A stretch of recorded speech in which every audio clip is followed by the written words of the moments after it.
Welcome to Sharing My Truth with Mel and Suzie, the uncensored version, where we bear it all. We do. 1,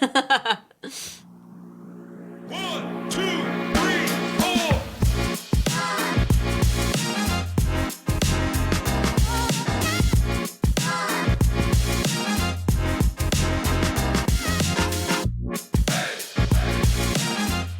I'm Mel, my darling Mel. How are you, babes? I'm good, darling. How are you? Oh, I'm excellent. And I'm Suzie, and we're talking about a very exciting if it's maybe the operative word, actually. Yes, definitely. We're talking about low libidos and In women. women is specifically, obviously, because we're obviously not men. No. Yeah, but how we can really focus in on our own sexual health and our sexual journey, and what can we do about if you have a low libido, how can you really navigate that in a, correct way? I don't know if this is the right word because everyone's so different and it happens for a different reason for everyone. There's no correct reason for the same person. So yeah, that's what makes it so complicated. I'm sure if you're going to your doctor with low libido, and you're like, oh, I don't know why, I just don't want to have sex right now. They're going to just shove you off your way. Because they're going to be like, well, it's probably just your hormones. It's probably just your birth control. It's whatever. It'll come back, or, try this cream. I don't know. I've personally, I've not struggled with this in a huge way. I know that when I personally get stressed, I do not want to have sex. I feel like that's quite normal, though. Not that anything is not normal, but I think that's, pretty average. Like, you're fucking stressed. You're thinking about a million things. How could sex be on the list? Yeah. And that's a lot for me. I don't know, Mel. What do you think? I think low libido in women affects actually most women during their life.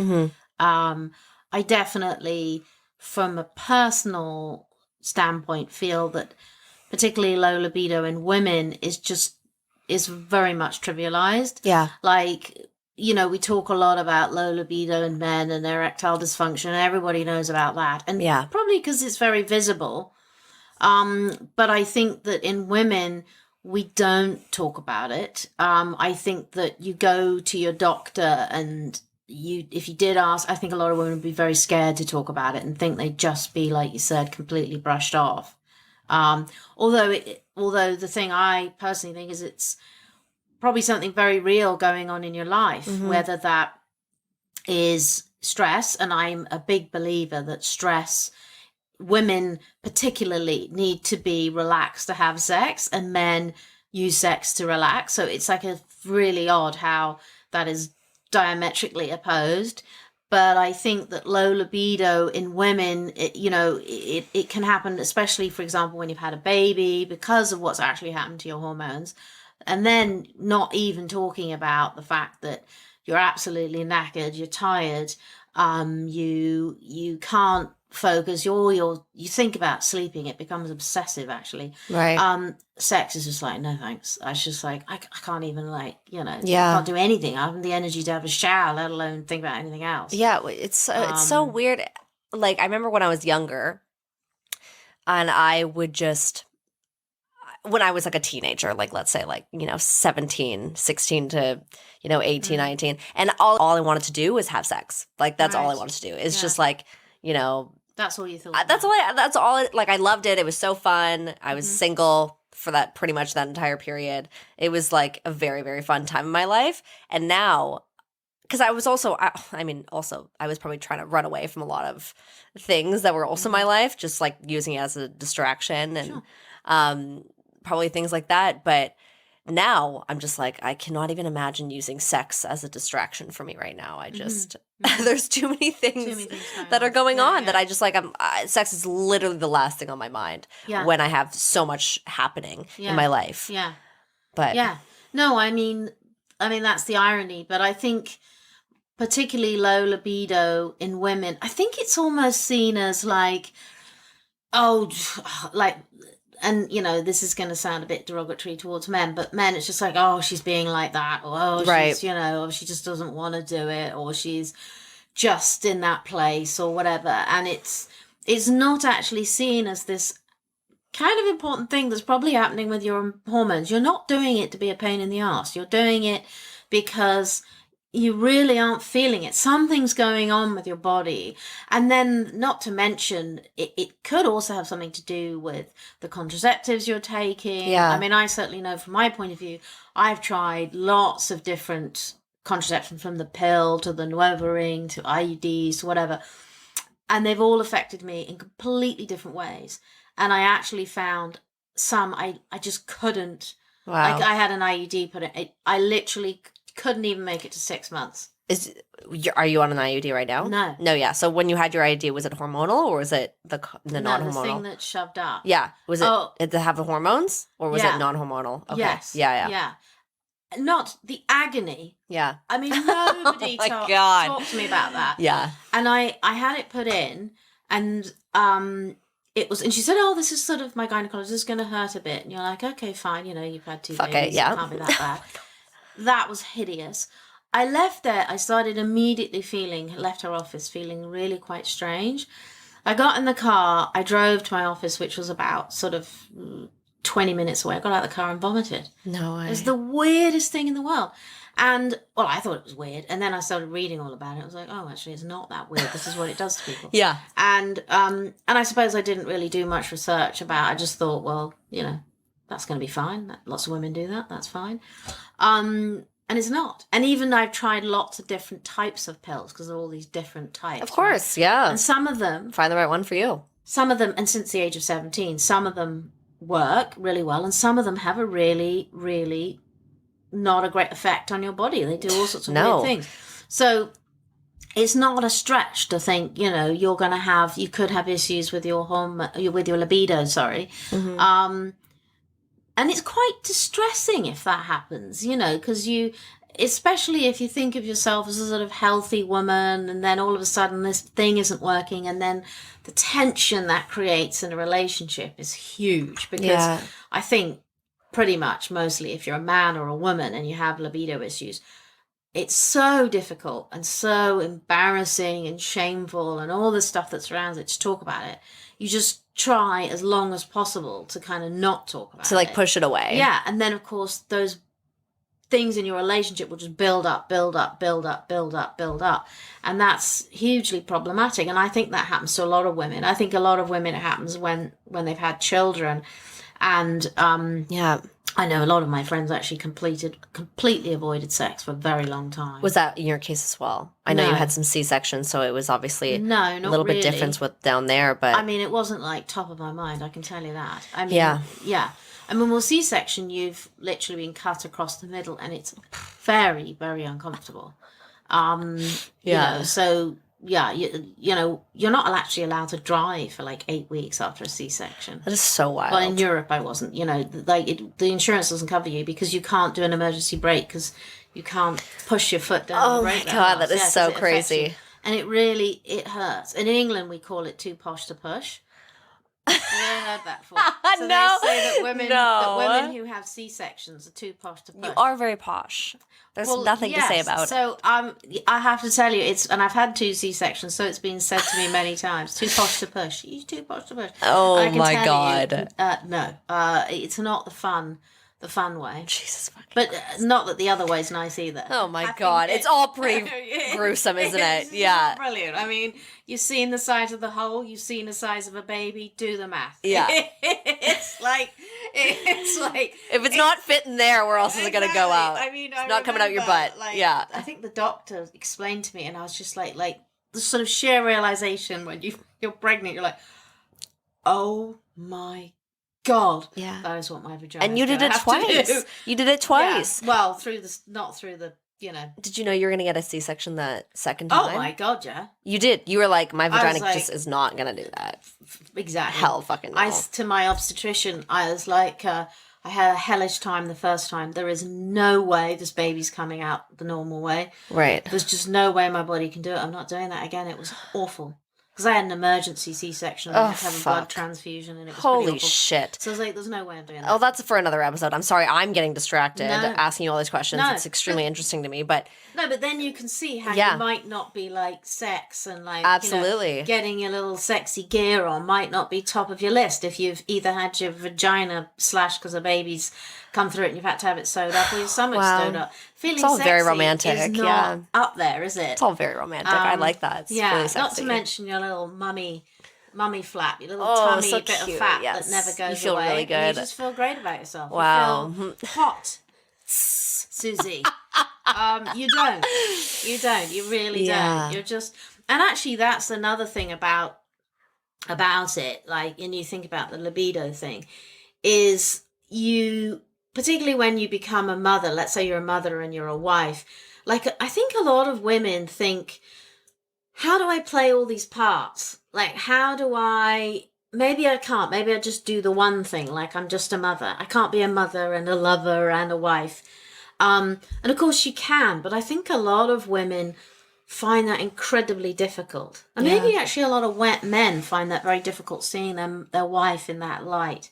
But you think of all of those things that could affect your libido, or just thinking, I can't get in the mood or whatever, or, and I think, like so many things, like, we're talking about in men, erectile dysfunction. Well, it's actually often very difficult to get to the root cause of what's causing it. Of causing ED? Yeah, because it could be medical.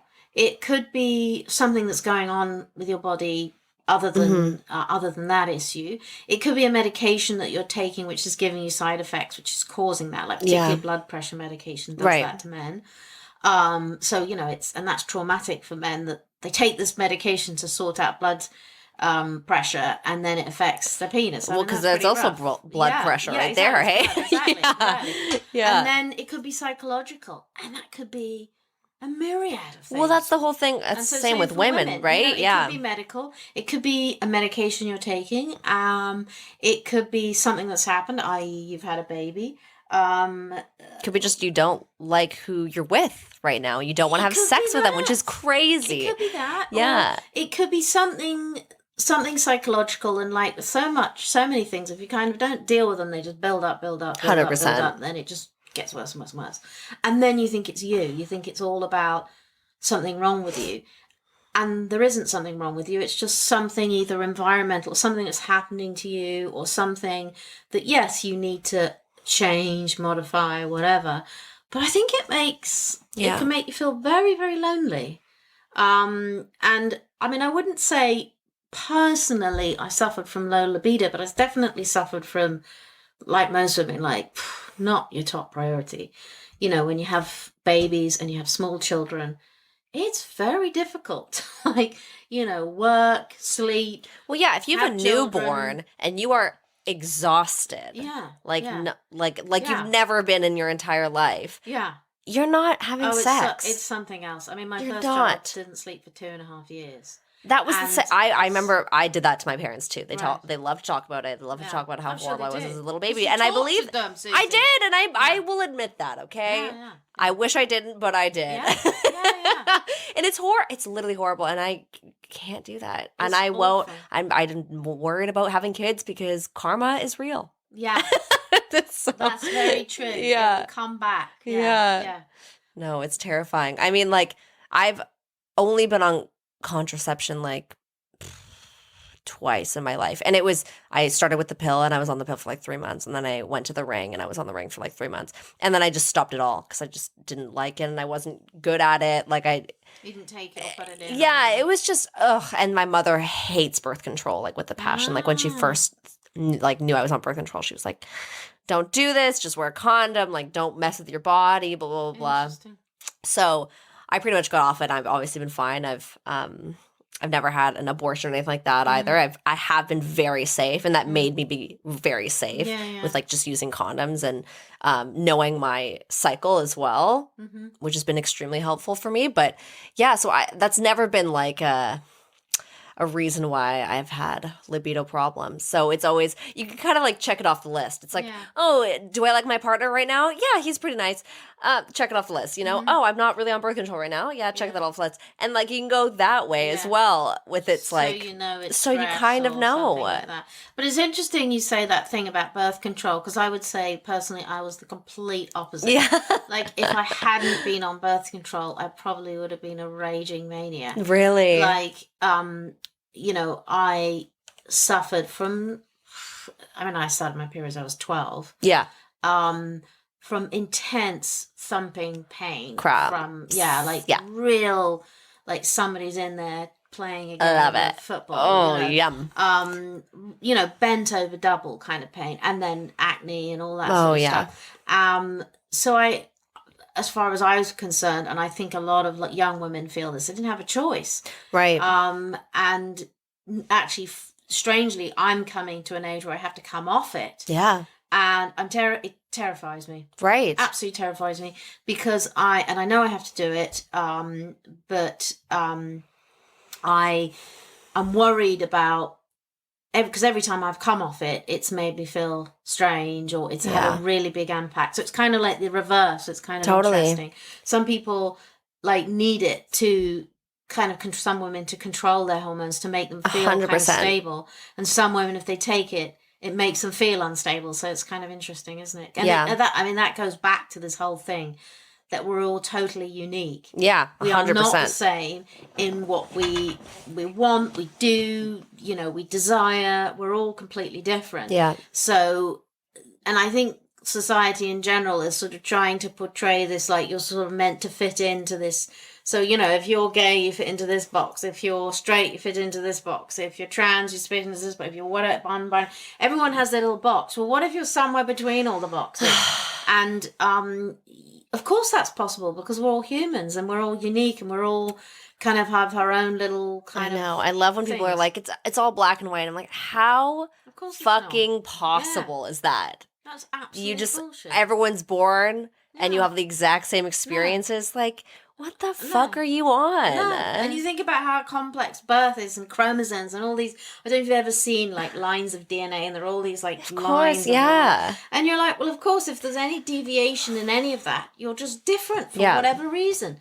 And so that means you're different in a myriad of different ways, including how you feel sexually, how you feel about yourself, why that's affecting you. And I just think that for women in particular, a lot of issues, whether it's low libido, whether it's menopause, whether it's postpartum, any kind of issue, for a very, very long time, we've just been, oh no, we don't talk about that. It's just women being funny. They're just being hysterical. They're just being annoying. They're just being whatever they're being. Yeah, because of hormones. Yeah. Or and whatever. They're these raging, hysterical, whatever. Which is, Yeah, pretty much.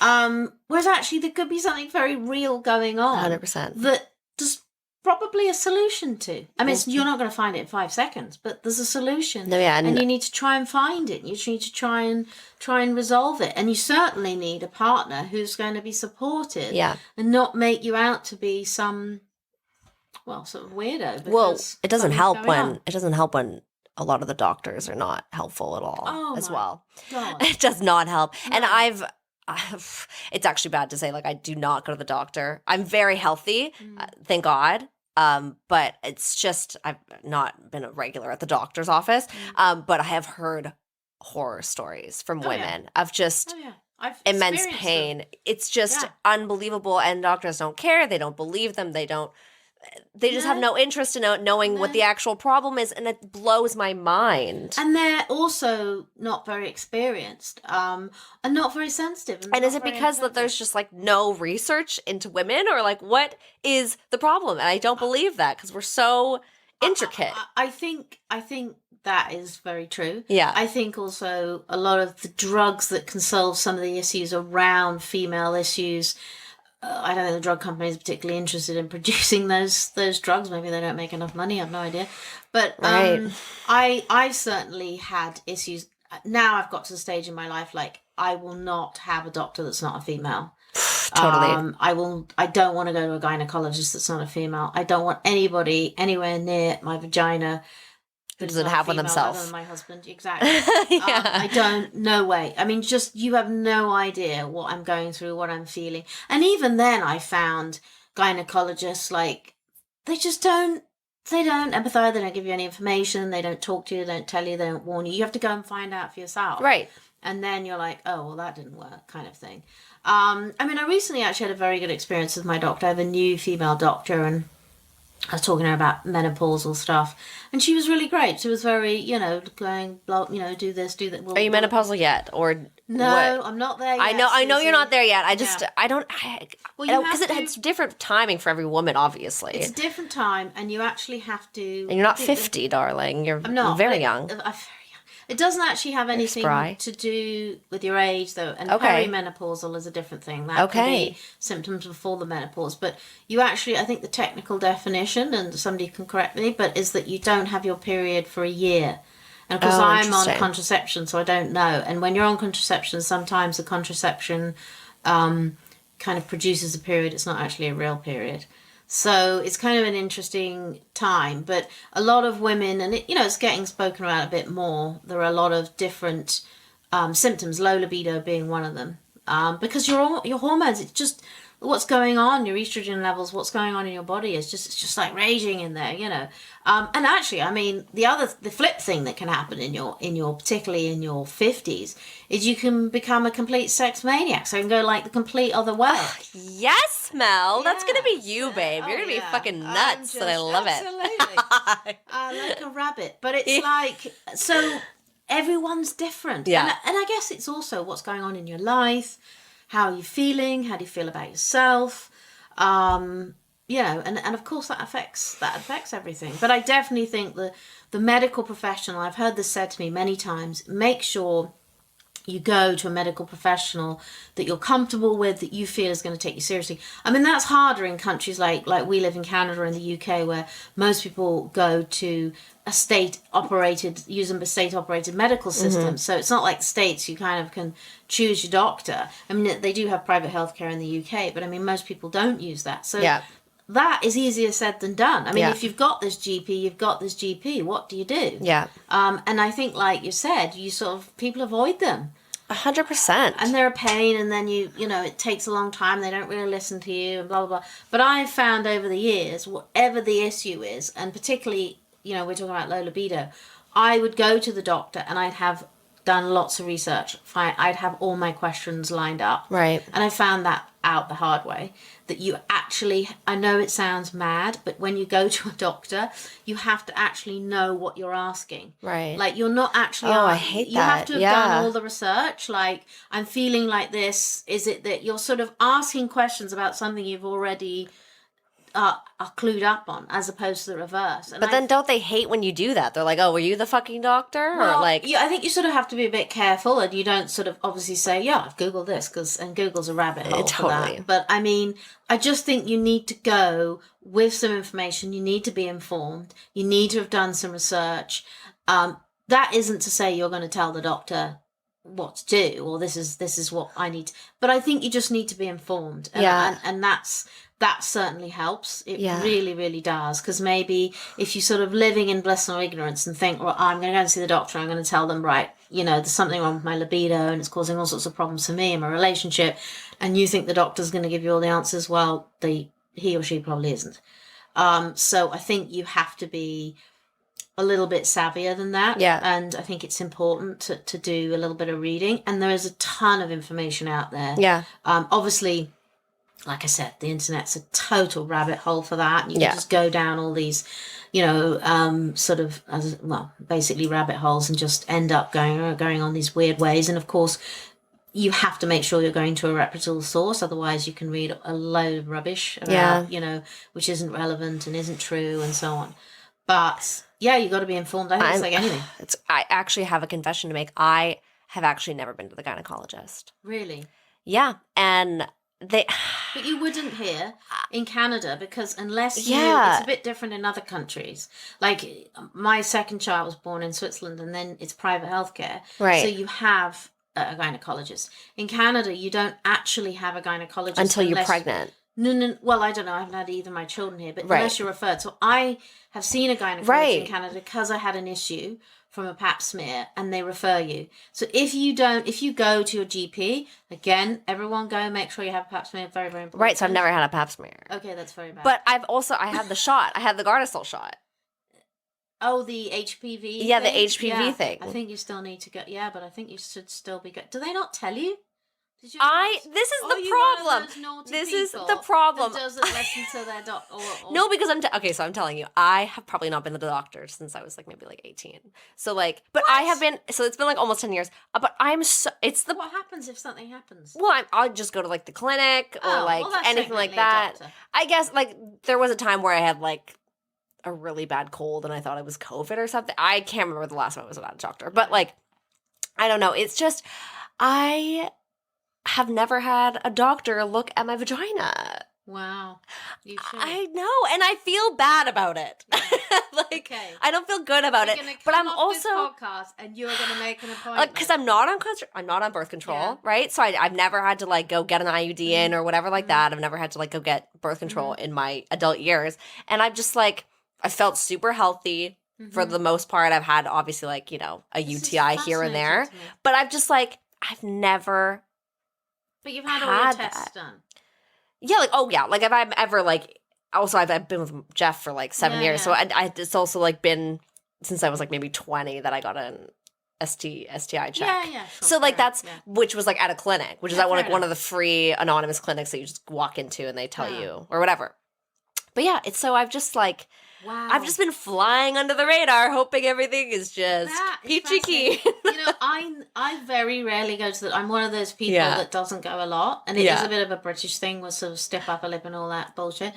And whenever I go to the doctor, like I did last week, well, it was a Zoom thing, and they're sort of like, oh, they look at the records like, oh, you haven't been here for a year, or whatever. But I do go for something wrong. Yeah. And pap smear. Oh my gosh. Yes. So you've never had. Okay, yeah. Oh my god. So you've never had those. I've never had the silver clamps. tongues I stuck look up at the you. clamps and I'm like, It's I don't want that. Absolutely. This has nothing I to don't do with want it. libido. We've gone off track again. I'm But, sorry. oh my god, you have these things stuck up you. It is the most. And then blood opens up, and then they scrape this thing, and you try and explain this to men. They scrape the inside. Why? And Why it's do they have to deeply do that? Why do they have to because scrape if the there's, inside? like cancerous cells or whatever. So I've had it done many, many times because I go to the doctor. I'm so proud. Susie. You're amazing. And then the last time I had it done, they found some irregular stuff. Right.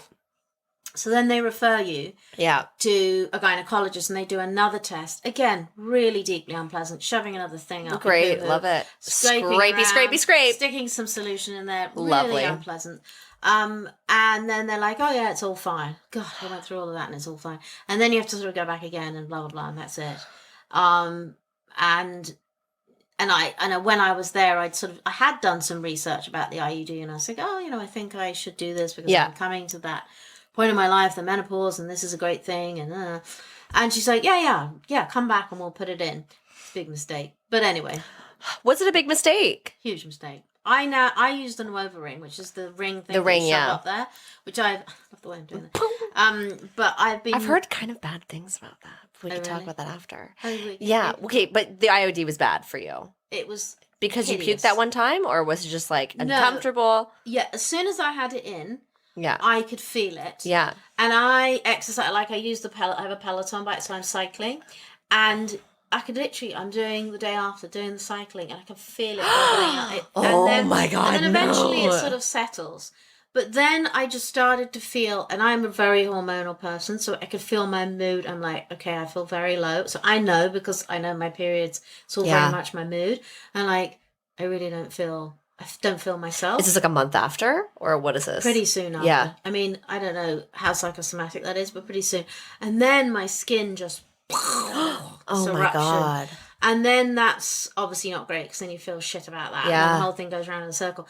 And then I contacted the gynecologist, like, okay, I want it out. I can't handle this. Very soon, like a month. She said, Wow. no, keep trying. You have to trying. keep it. And then I called my GP, who was super sympathetic. I said, I can't handle this. After about, it was less than 6 months, maybe it was 3 or 4 months. And I said, you've got to take it out. Wow. And I said, do I have to go back to the gynecologist? She said, oh no, I can take it out. And she said, the good thing about an IUD, this is far more comfortable coming out than Fucking going in. thank God. So I was like, thank God. So taken out fine and went back on the Nova ring, which I find very easy. Well, I mean, Have yeah. you heard some like Well, because horrible I was on it for like cancerous 3 things? months. Yeah. For like my, maybe, I think it was like maybe 18 or something like that. And I had no problem with it personally, but my mother would, because she's against birth control. My mother would, not against birth control, sorry. She just didn't want me on it. Yeah, exactly. I know what she's talking about. Yeah. And like, I obviously get it as well. So, there's been article after article about women who just like blood clotting, and like athletes are like dying like this, and obviously please do your own research, like these are just articles that I've read, but I mean that's all the thing. It's like not every birth control is right for you, and in the way of like try them all. Say that. And I have never had any issues, right? And it's, for me, it completely regulates me, and I'm slightly terrified about the fact that I actually have to stop everything. And then, well, that's another episode, menopause, HRT, you know. So hormone replacement therapy, HRT. Yes. Okay. So as your estrogen levels drop, right? Okay, wait. Estrogen is adorable. Estrogen. Oh, no. It's so estrogen. we're going estrogen. That sounds like Easter.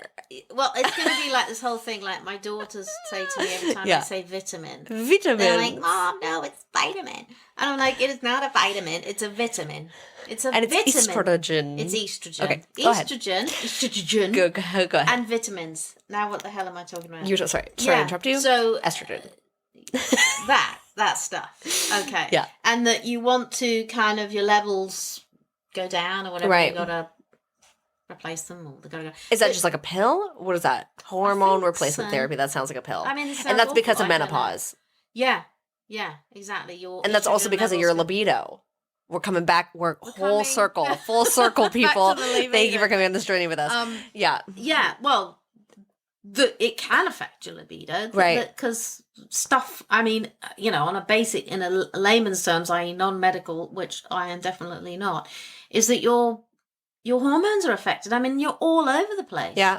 But in many ways, in some ways that you're either super sexual or less sexual. And then that's quite funny. Like, you know, if some women, when they get to their 50s and they're really sort of much more sexual, they're much more experienced, they know what they're doing, they know what they want, and then your husband's like, no, I'm sort of, you know. Oh, that's when you open in the marriage up, ladies. Well, I guess so, yeah. If that can ever work. Oh my God. But that, again, well, that's what also good vibrators for as well, I guess. Absolutely. And he can use that on you. If he doesn't want to do it himself, he can use that thing on you. Absolutely. That is a very wise move. Thank you. Yeah. So I mean, it's just a whole thing. And I mean, it's just so weird, isn't it? Like, women, we just go through so many things. Yeah. And it's just sort of never ending. And my personal hope is that I've had so many, like, my hormones have been all over the place, like, my entire life, for, like, absolutely everything from my skin to when I had children. Is that genetics, do you think? Or is that just like a personal thing? I don't know if you've looked into it. Enough about the way that affected my mum. But in, you know, specifically my mum, and I don't have sisters, so I don't know. Okay. But I'm just, all I know is I'm just a very hormonal person. Right. And it's always affected me in so many different ways. So I found this thing the other day that was like, if you've had that, it's possible your menopause could not be as bad. Oh, like, wonderful. Oh my God, win. Or is this just like, because you're so used to it, it's not as bad? Well, it could be that too. But I mean, I'll take the not so bad. I love that. Let's go with it. Not so bad. I love that. So I'm liking that. And I was talking to a friend the other day, and who's a nurse, and she said, yeah, that's true. It could actually, maybe you've done the hard work kind of thing. God, I love that. I would love that for you. I've had the shit, and now I'm going into this wonderful, enlightened place. Because that means that I'm just a bit hopeful, but I love the positive attitude. My doctor said the same thing. She said it is possible, that you've been so... You've had it rough, babe. I've had it rough. And here you go. Exactly. There's and a it's treat. Now, you're coming into the light. There's a treat. I know. Is you got to keep your wet pussy. That's it. Exactly. You got to keep it. Oh, thanks. No, I'm sorry. I think that is actually wishful thinking. Okay, Susie, sorry. Because it does get a little dry. dry down. There you go. Lost libido.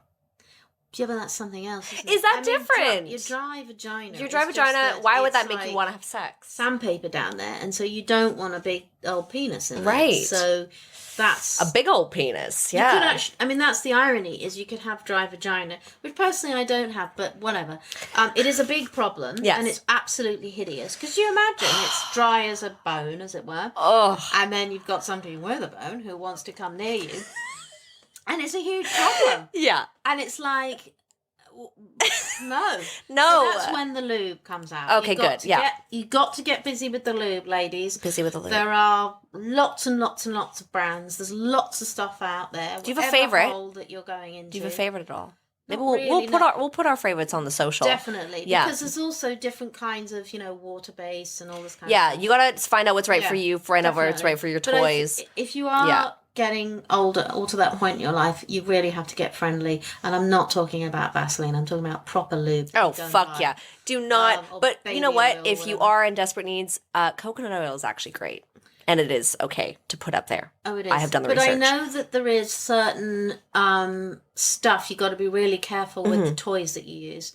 And Oh, depending yeah, on for the sure. Toys, and if they're well made and that they can be porous, and you got to be really careful. That's true. So you need to find that out. But the older you get, yes, it can be dry down there. But again, if you see the right empathetic medical professional, Right. they'll listen to you and go, well, this isn't the end of your sex life. And I think years ago, women did think it was the end. I feel like I'm that's dead what I've down there. heard. I actually heard somebody say that to me once. And I'm it's dead like, down oh there. my And fucking I'm God, like, how well, that's terrible. How old are you? horrible. She was like 40 How something. bleak Yeah. is that to look forward to? And I think that actually happened a lot so to a lot bad. of women. Yeah. And, hopefully now we're talking about all these issues a lot more, that people are realizing, oh, actually, no, it could be having the time of my life. Especially if you're in the 50s, your children are left. Yeah. You kind of financially secure. Yeah, you Go should for it. go fuck around, Go- ladies. Well, I don't know about that. Susie, Oh, but, right, fine. just But get with your busy, husband or your babe, busy you in the know? bedroom, yeah. But there are some issues. Yeah. So you Of course could, there are. and they could be not libido related. It could be dryness, and he's got problems with, ED. ED. Oh, and God. However, you Yeah. can all these things can be surmounted. Yeah. Mhm. Great and word. you can actually probably have some fun trying to find out the solutions. Totally. But if you see all these things, and I think it's a completely normal human reaction to go, oh my God, and just shut down, and the kind of shutters go down, you think that's the end of it, and literally I'm dead down there, and that's the Right. end of that part of my life. I don't, I'm not feeling it, and blah, blah, blah, blah, blah. And actually that's not the case at all. Yeah. And that's pretty much when you have to start getting creative in your life, and why not? People are under this mistaken belief that people in their 70s, 80s are not having sex. Of course they're having sex. They may not be having the same kind of sex Yeah. as people in their 20s. Breaking a hip.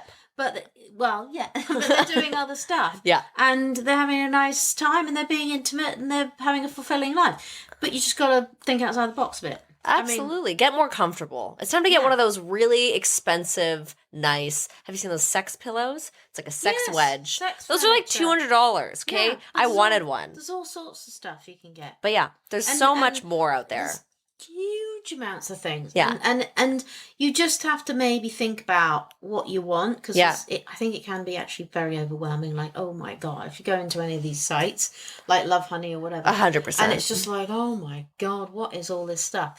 But maybe pick a thing you're going to look for, and then research that and get that and try that and go on to the next thing, and Yeah. kind of start in one place, not start with, okay, I'm going to buy sex furniture and, a humongous dildo and Yeah. everything else. Just Unless kinda you want start to in one try a place. humongous dildo, which Well, you if want can. to, that's completely fine. I mean, some of them are I do Ginormous. wonder. I do wonder. It's better to Susie. start out small. Definitely. And then if you're like, Some well, of I them think are I can do more. absolutely Yeah, terrifying, they and are. You go into the I'm store. not entirely sure. It's a lot. I'm not entirely sure, and maybe I'm a little naive, and maybe somebody can let me know.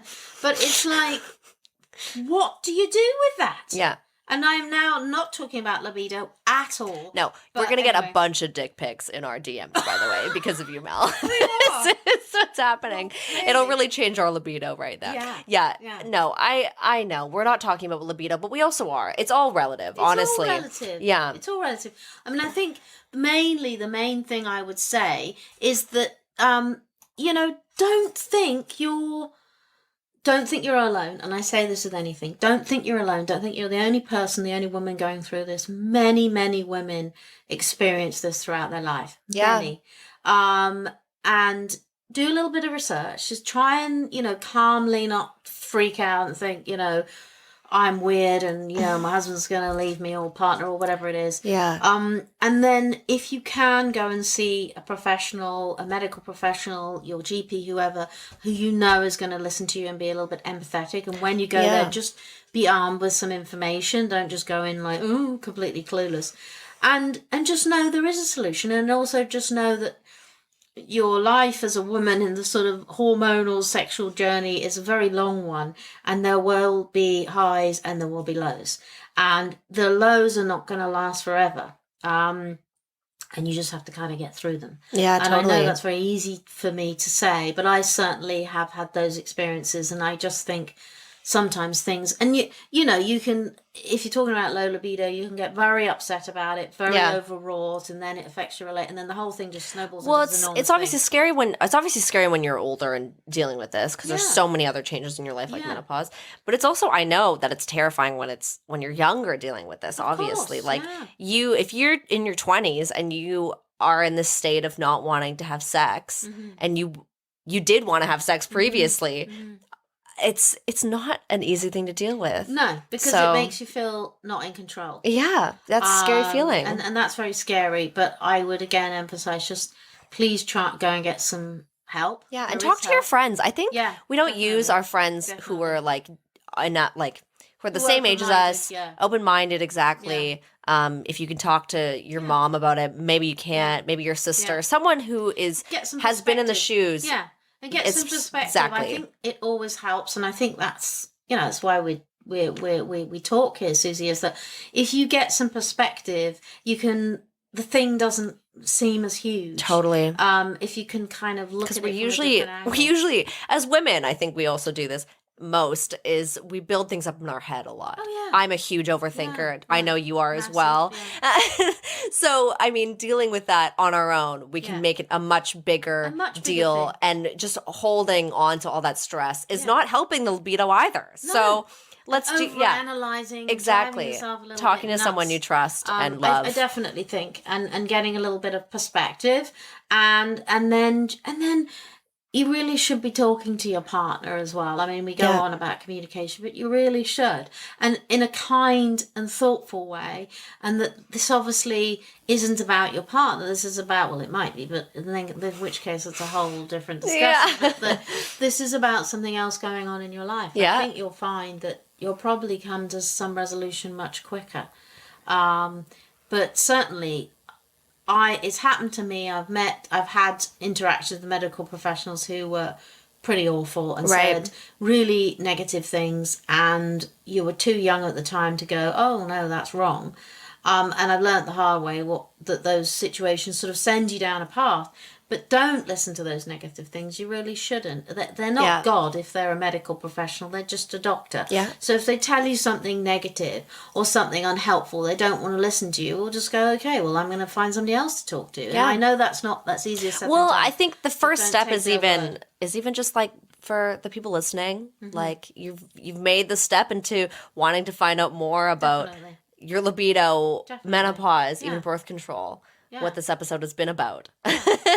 And it's that's the first step. Not being embarrassed. Totally. We've dealt with this as, a 20-something and a 40-something. We've both 40-something, darling, and we've both dealt with low libido, which is crazy, right? Yeah. And that means that many, many, many other women, if not all, have dealt with it. Absolutely. And you can come to a solution. You don't have to live in misery, and please don't. Yeah. And just also remember that if somebody's not being empathetic and they're not being helpful and they're, making you feel small and whatever, just stop talking and talk to somebody else. Totally. It's not you, it's them. Yeah. Oh, thank you so much, Mel. This has been a delight as always. It has. I love a nice chat with you. Oh, I love a nice chat. You're my chatty gal. Absolutely. I love it. Well, thank you so much. I mean, I think we've all learned a little something today, and I will go get a pap smear. Yes, you're going to, because it's going to make You're going to come with me. You're going to hold my hand. I cannot believe this. You're going to hold my hand, okay? Yeah. Okay. But yeah, it's great to talk to you, Mel, and we'll talk to everyone next week. Definitely. What do you think about that? Definitely. Bye, darlings. Bye, darlings. We love you. Bye. Thanks so much for listening. Please rate and review this podcast and follow us on social at Sharing My Truth Pod, and leave us a voicemail on our website, sharingmytruth.com, to share your stories and experiences with us. We'll see you next time. Bye. Bye.